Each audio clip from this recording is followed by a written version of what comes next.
Le centre social Access propose à un groupe de 12 parents une formation sur le thème de l'éducation positive.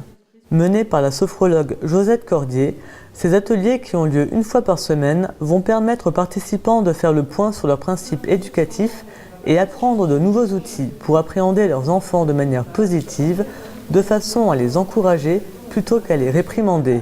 Explication.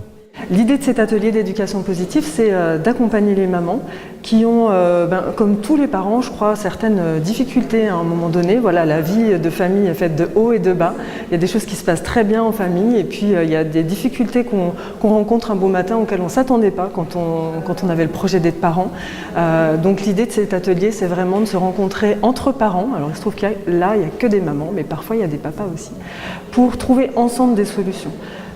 L'idée de l'éducation positive, c'est que chaque parent est porteur de solutions, mais parfois quand on est tout seul chez soi, un peu englué dans ses difficultés, c'est difficile de sortir la tête de l'eau et de trouver soi-même comment faire. On est tous un petit peu... On hérite de l'éducation dans laquelle on a baigné quand on était petit, et puis quand on devient parent, le réflexe fait qu'on reproduit ces schémas éducatifs, et que parfois au moment où on les reproduit, on se dit mince, là j'ai fait comme ça mais je vois que ça ne me convient pas, et on ne sait pas forcément comment faire autrement. L'idée de cet atelier, c'est de se dire ok, à partir du moment où j'ai constaté qu'il y a des choses que je reproduis et qui me vont très bien, voilà, ça me va de faire comme ça, et puis d'autres choses où je me dis là finalement je fais ça parce que je ne sais pas comment faire autrement, mais je vois que je ne suis pas totalement en accord avec ça, que je ne me sens pas super à l'aise dans mes baskets.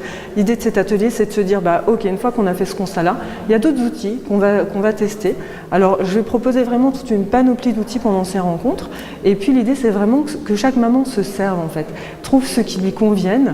Je ne vais pas donner un mode d'emploi et chaque maman, en partant d'ici, ne va pas faire la même chose chez elle.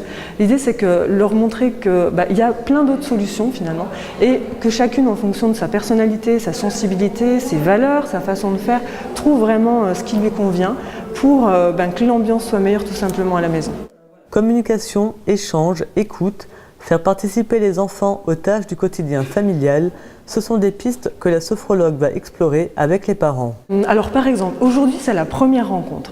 Dans cette première rencontre, ce que je fais avec le groupe ici, c'est qu'on va poser le cadre de nos rencontres. Dans d'autres ateliers, le formateur ou l'animateur arrive et dit dans cet atelier, voilà le cadre que je vous propose et ça va se passer comme ça, comme ça. Un peu comme quand on arrive à l'école, il y a le règlement intérieur de l'école.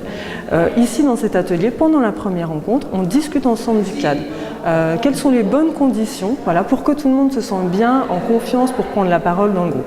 Donc il va y avoir vraiment ce qu'on appelle les lignes de conduite en discipline positive qui vont être issues de cette discussion. C'est vraiment un échange. L'idée, c'est que tout le monde se mette d'accord sur ce cadre. Alors ça va prendre un peu de temps dans la discussion. Partant de ça, en fait, il y a deux choses. Il y a l'idée que quand on co-construit une règle, tout le monde va être plus enclin à la respecter. Donc je sais que dans le groupe, ça va être plus facile, ça va faciliter la participation et l'animation pour moi. Et puis, une fois qu'on aura fait ça ici, on va discuter avec les mamans sur comment réutiliser cet outil-là à la maison. Souvent, un parent, quand il pose le cadre à la maison, il dit à ses enfants, voilà, ça va être comme ça et comme ça. Tu vas rentrer à 18h30 et puis ensuite, ça sera l'heure de faire les devoirs et puis ensuite... c'est souvent le parent qui impose les règles. Souvent, on s'aperçoit que quand on les discute avec les enfants, on va aboutir peut-être aux mêmes règles. Sauf que comme l'enfant aura participé à l'échange, il va être plus enclin et il saura pourquoi cette règle existe et quel est son intérêt de respecter ce cadre finalement. L'autorité n'a pas disparu, mais elle apparaît sous d'autres formes, en donnant un cadre à ne pas dépasser par exemple. Éduquer avec bienveillance, faire confiance sont des principes propices au développement des enfants qui se sentent encouragés. L'objectif du centre social est de reconduire cette formation autour de la parentalité 2 fois par an.